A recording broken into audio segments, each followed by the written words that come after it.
Hai semua, selamat datang di Roshnita Channel, tempat berbagi pengalaman dan edukasi. Bergabunglah bersama kami. Jangan lupa untuk subscribe, like, dan tinggalkan komentar agar kita bisa berbagi lebih banyak momen inspiratif bersama. Perjanjian lama sampai perjanjian baru semua ada kaitannya, Yusuf. Itu tidak palsu, itu tidak palsu, itu semua ada kaitannya, ada alasannya kenapa perjanjian lama dihubungkan ke perjanjian baru. Karena perjanjian lama itu menceritakan seseorang yang akan datang, dinubuatkan seseorang yang akan datang. Apa terrealisasinya pas perjanjian baru, namanya Yesus lahir, mati, disalibkan, dan bangkit, dikuburkan dan bangkit, Yusuf. Udah? Jadi bisa saya tanggapi? Belum. Sabar. Tidak ada yang keliru, tidak ada yang palsu, tidak ada yang membingungkan, tidak ada yang yang abstrak, tidak ada yang aneh-aneh. Semua terhubung, semua terkonek. Kalau kita baca, artinya begini Yusuf. Kamu tidak tahu isi cerita Alkitab, sehingga kamu bisa bilang ini palsu. Kalau kamu tahu dari awal cerita perjanjian lama sampai perjanjian baru, kamu tidak punya tidak punya alibi untuk bilang itu ayat ini palsu, Yusuf. Bahkan sampai di Omega, Alfa, dari awal cerita sampai terakhir, semua terhubung, terkonek satu sama lain. Begitu Yusuf. Jadi kalau mau baca, jangan hanya ayat ini saja, 1 Yohanes 5 itu. Kamu tidak akan bisa menggoncangkan iman kami, walaupun dengan satu ayat ini kamu bilang ayat itu palsu. Yusuf, dengar baik. Saya anak udah atau belum nih? Catat. Dan kami tidak bodoh amat mau dari planet manapun terserah Bang ya. Apalagi kalau kau cuma dari Papua, dari planet manapun saya nggak masalah gitu. Terserah Anda dari mana. Coba Anda kalau nyaman gini. Kalau Anda menanggapi itu, usahakan ya Anda bantah punya data gitu, bukan ngeyel atau pakai asumsi, kan gitu. Tidak usah. Saya sudah cukup ini jadi bukti bagi saya. Ini sudah cukup kuat bukti bagi saya. Ya sudah, saya jawab dulu ya. Kenapa? Pada atas pertanyaan Anda, kenapa ada Nabi Isa? Terus di kitab Anda kenapa tidak ada Nabi Muhammad? Seharusnya Anda bisa mikir ya. Udah jelas Kristen itu dari Antioquia ya. Di abad 1 sampai 2 yang Nabi Muhammad belum ada ya. Jadi nggak mungkin kitab Anda memuat tentang masalah Nabi Muhammad. Dan kenapa di kitab Anda itu ya tidak ada tentang masalah Nabi Muhammad? Itulah membuktikan. Bentar. Tadi saya dengarkan Anda panjang lebar. Coba Anda. Ya, jadi kita gantian ngomongnya, bisa kan? Gantian dulu. Saya jawab dulu pertanyaan Anda. Nanti saya dengarkan, saya nggak akan tebang Anda juga gitu. Jadi sesuai dengan Al-Quran saya, ya Quran surah As-Saffat ayat 6, ya kenapa di kitab Anda itu tidak tertera tentang Nabi Muhammad? Itulah membuktikan kitab Anda adalah kitab yang palsu gitu. Karena Nabi Isa itu menubuatkan akan datang seorang nabi yang bernama Muhammad atau Ahmad. Tapi kan faktanya di kitab Anda sekarang, di Bible sekarang, kata Anda tidak ada ya tentang masalah Nabi Muhammad. Itu artinya membuktikan bahwa kitab Anda telah diubah-ubah dan kitab palsu. Jadi kayak gitu. Tuh jawabannya. Terus kenapa ya ada Nabi Isa? Nah, mau dijawab nggak Isanya? Tidak, saya koreksi yang tadi. Begini Yusuf begini. Bukan maksud saya diceritakan dalam Alkitab saya tentang Muhammad, tapi setidaknya dinubuatkan untuk ke depan. Begitu saya maksud. Karena cerita Yesus kan begitu, dinubuatkan dari perjanjian lama, digenapi di perjanjian baru. Saya bermaksud begitu Yusuf. Jadi kalau benar kamu punya nabi itu akan datang setelah, lihat, tidak dinubuatkan sama sekali, bahkan tidak diceritakan kisahnya sama sekali Yusuf. Itu memang benar-benar Yusuf. Itu begitu. Jadi saya mau tanya siapa Yusuf? Jadi itu memang kenyataan seperti begitu. Yesus saya dinubuatkan dari perjanjian lama, sehingga dia datang di perjanjian baru digenapi di perjanjian baru. Kalau kamu punya nabi mau datang lagi kemudian, setidaknya dinubuatkan Yusuf. Oke, udah. Ngerti? Udah, baik. Itu cara berpikir. Saya tanggapi ya. Baik, saya jawab aja pakai data nih apa. Pakai data saya bentar ya. Nih. Saya akan tampilkan kepada Anda satu ayat nih ya. Bentar. Teman-teman nih. Surat ke-61 ayat 6. Sabar. Biar kita Surat bisa apa itu? gantian. Ya kita Ayat bukan Al-Qur'an saya. Ayat 6 surah ke-61 ayat ke-6. Nih ya. Mari kita baca ya. Mari kita baca ya. Wa idh qala Isa bin Maryam ya Bani Israil inni rasulullahi ilaikum musaddiqan lima baina yadayya minat Taurah wa mubasysyiran bi rasuli ya'ti min ba'di ismuhu Ahmad. Apa ya? Ketika Isa putra Maryam berkata, "Wahai Bani Israel, sesungguhnya aku adalah utusan Allah kepadamu untuk membenarkan kitab sebelumku yaitu Taurat dan memberi kabar gembira tentang seorang utusan Allah yang akan datang setelahku yang namanya Nabi Muhammad." Kan di kitab Anda sekarang kan nggak ada nubuatan tentang Nabi Muhammad. Berarti membuktikan kitab Anda palsu. Kan gitu. Yang asli itu namanya Injil asli ya, yang dibawa oleh Nabi Isa ada nubuatan tentang Nabi Muhammad. Kan kata Anda Bible Anda itu yang sekarang nggak ada tentang Nabi Muhammad. Itu menandakan kitab Anda adalah palsu. Gitu. Tuh saya jawab pakai data. Ya, terus tentang masalah Yesus, kata Anda sudah dinubuatkan di Perjanjian Lama. Di mana? Di mana? Di Perjanjian Lama tidak ada satu kali pun ya tertera kosakata Yesus, nggak ada. Tidak ada juga nubuatan dari Perjanjian Lama itu ya tentang masalah Yesus. Coba gini, Anda tunjukkan dulu sama saya ya, di mana di Perjanjian Lama itu dinubuatkan tentang Yesus. Silakan. Memang tidak dituliskan nama Yesus, tapi diceritakan di dalam nubuatan itu bahwa Yesus akan datang. Yesus datang sebagai singa dan lain. Saya lupa ayatnya. Mungkin di Yesaya paling banyak. Yesaya atau Yeremia. Yesaya paling berapa? banyak mereka nubuat. Yesaya, saya lupa salah ayatnya. Tapi saya baca di Yeremia atau Yesaya. Itu paling banyak dinubuatkan Yesus akan datang. Bang, ya. Kalau kayak gitu Terus, semua orang juga bisa, Bang. Ya, saya lupa ayat tentang Nabi Muhammad di Perjanjian Lama, bisa juga. Makanya coba buktikan dengan kita-kita. Ya, mana nubuatan Yesus di Yesaya kata Anda. Kalau seperti itu saya pun bisa. Saya lupa di Perjanjian Lama nubuatan Nabi Muhammad. Di Yesaya berapa? Lupa saya. Kan kayak gitu, nggak bisa. Sesuatu itu harus kita buktikan. Kabar, saya lihat ada. Saya kasih satu saja.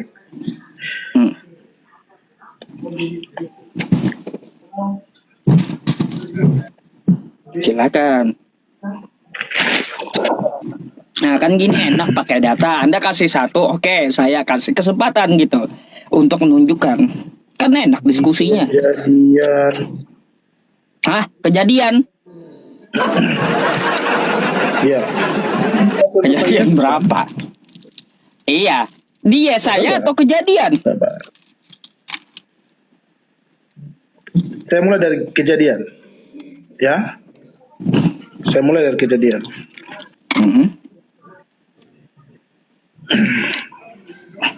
Teman-teman saya mohon maaf ya, sambil ngunyah permen sedikit gitu.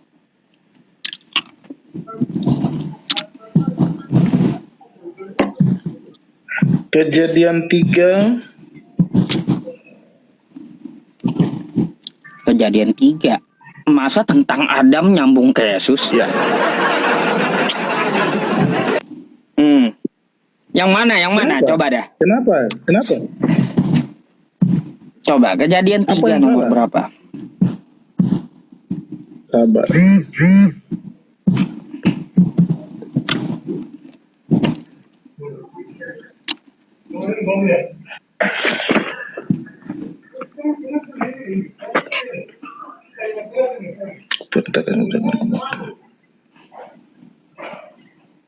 Garap aja atau nanti dulu. Ya kasih dulu kesempatan orang juga. Gak bisa saya nyerocos terus. Yang di YouTube ya, assalamualaikum semuanya. Yang 300 orang di share-share ya yang di YouTube. Terima kasih.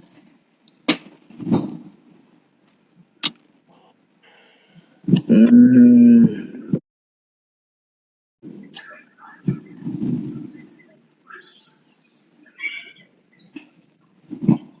Nah, ini dia. Gimana? Tunjukkan sama kami. Oke, coba lihat satu kitab ini. Ini di dalam apa waktu manusia jatuh dalam dosa, Allah menjanjikan bahwa akan ada seseorang yang datang dan dia akan mengadakan permusuhan antara Yesus dan dan iblis, si ular itu yang buat Hawa jatuh dalam dosa. Jadi dia bilang begini dalam Kejadian 3 ayat 15. Aku akan mengadakan permusuhan antara engkau dan perempuan ini, antara keturunanmu dan keturunannya. Keturunannya akan meremukan kepalamu dan engkau akan meremukan tumitnya. Maksudnya adalah dia bilang begini Allah bilang kepada Hawa sama ular yang menjatuhkan, yang membuat dia Hawa makan buah itu, dia bilang begini, saya akan mengadakan permusuhan antara engkau dan manusia. Jadi memang coba lihat, dia akan meremukan kepala dari si ular itu. Siapa yang akan meremukan kepala dari ular? Ular itu melambangkan iblis. Terus? Jadi yang akan menghancurkan kepala iblis adalah Yesus. Dia akan mati dan bangkit lagi kembali sebagai juru selamat.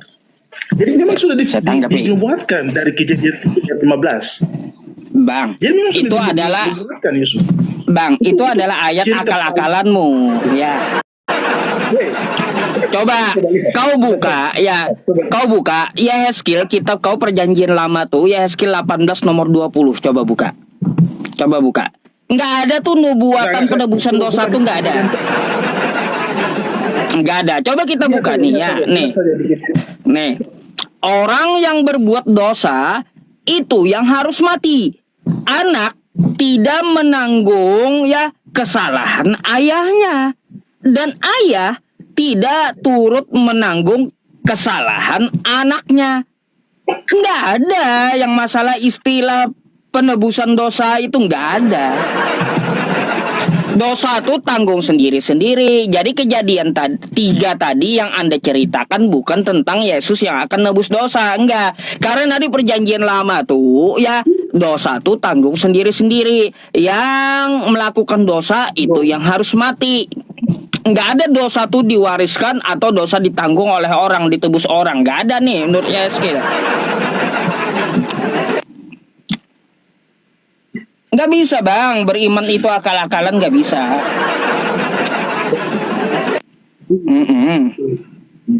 Kamu punya? Bagaimana? Iya itu Anda buka tuh yang saya bukakan. Yusuf.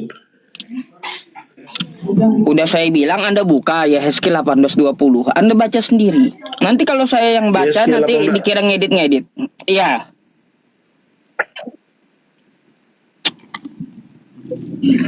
Yehezkiel 18 nomor 20. Yehezkiel 18:20. Yehezkiel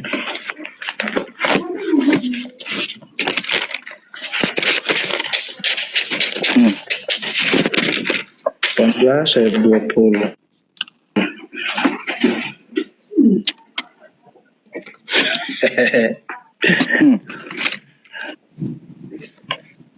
Baca.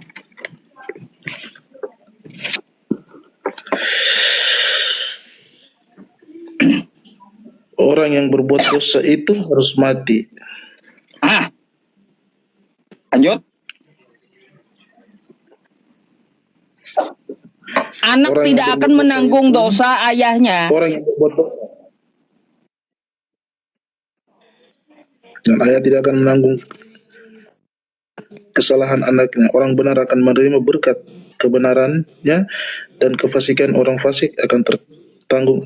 Tetapi jikalau orang fasik bertobat dari segala dosa yang dilakukannya dan berpegang pada segala ketetapanku, serta melakukan keadilan dan kebenaran, ia pasti hidup.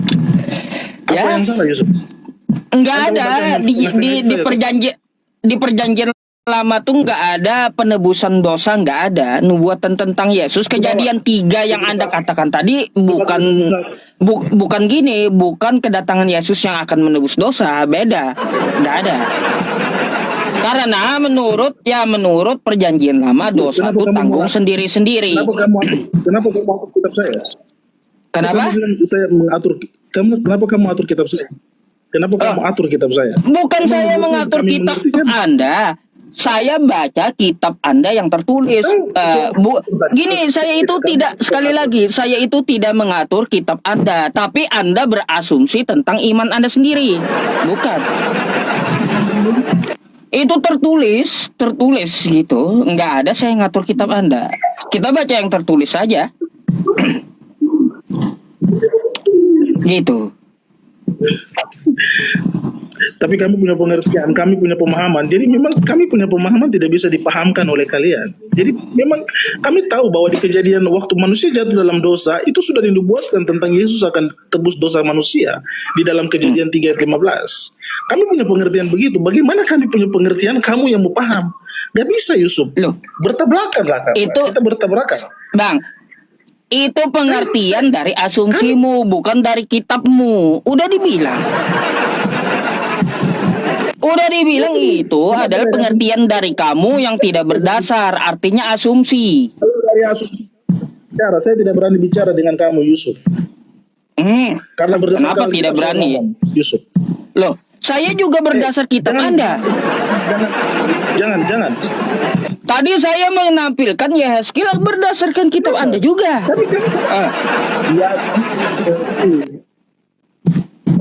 Kan gitu. Kamu tidak mengerti masalahnya itu. Apa tidak mengerti? Masalahnya kamu tidak nggak mengerti. bisa. Yang kamu nggak bisa, Bang. Yang tertulis itu lalu Anda asumsikan begini-begitu, nggak bisa. Artinya apa? Udah dibilang beriman itu tidak bisa, Bang, dengan asumsi. Yang tertulis tuh nggak usah kau ubah-ubah, nggak usah kau akal-akali gitu. Gitu. Ini berdasarkan Alkitab saya, Yusuf. Saya berani saya juga di kamu berdasar ini karena saya tahu bahwa kitabmu. Tidak itu sama. Itu Deuterokanonika itu Katolik, bukan. Itu Deuterokanonika. Baik, saya Katolik. Tahu. Itu Alkitab Katolik punya. Ya. Emang beda. Yalah. Emang beda isinya. Oh, beda. Kalau beda-beda kitab kalian yang mana yang betul? Protestan atau Katolik? Katolik dengan Saya mau tanya, kalau kitab kalian beda-beda, Katolik beda, Protestan beda, Pantekosta beda, yang mana yang betul iman kalian tuh? Susah jadinya. Ya, masing-masing dari kalian pasti mengklaim, oh Katolik betul, Protestan salah, sama. Pasti gitu. Kamu yang bilang, kamu yang buat asumsi begitu, itu asumsi namanya. Itu asumsi namanya Yusuf. Oh, jadi kitab yang saya pakai ini, kamu bilang Kristen bilang kitab ini beda, kamu beda. Alkitab ini berarti asumsi menurutmu. Salah kitab Katolik nih. Apa? Hah? Salah dia. Hah? Itu Deuterokanonika itu dari Katolik, Yusuf. Itu kitabnya. Iya, berarti Katolik. yang saya pakai ini salah gitu. Katolik ini salah. Salah gitu Katolik. Nanti kalau saya naikin Katolik, gini Bang. Bukan salah. Kalau saya naikkan yang Katolik, pasti kau dibilangnya salah. Protestan tuh yang salah. Gitu. Jadi makanya bingung kan kita kalau kitabnya aja beda-beda, mau yang mana yang benar kan susah gitu kita nyarinya. Lalu ini apa nih? Ini Katolik atau Protestan yang saya pakai nih? Nih. Yang saya pakai ini Protestan atau Katolik nih? Itu sabda, itu terjemahan sabda. Ya iya, sabda nih Protestan atau Katolik? Kitab sabda itu. Alkitab sabda dari bukan Protestan. Ya Protestan ya sama aja isinya. Sama isinya. Mau tidak terjemahannya ada juga nih di bawah. yang bahasa aslinya nih. Nih ada nih. Bahasa aslinya kalau mau. Tuh, Greeknya juga ada, Hebraunya ada tuh. Lengkap saya ya. Daripada kitabmu, saya lebih lengkap masalahnya. Gitu. Nah, jadi gitulah, biar jadi bahan renungan bagi Anda kan kayak gitu. Saya nggak ngotot gitu, saya hanya membacakan yang tertulis. Kalau masalah Anda mau ngotot, mau bantah kitab Anda tuh urusan Anda sendiri, kan gitu. Gitu Bang. Ada yang lain pertanyaannya? Atau boleh saya bertanya? Macet, teman-teman, macet. Macet Bang Icet ya. Macet udah dia. Nah, kemana dia? Macet kan ada, bau-bau macet, bau-bau macet. Ya udahlah. Gak apa-apa. Kita naikin yang lain lagi ya. Gagal sarjana.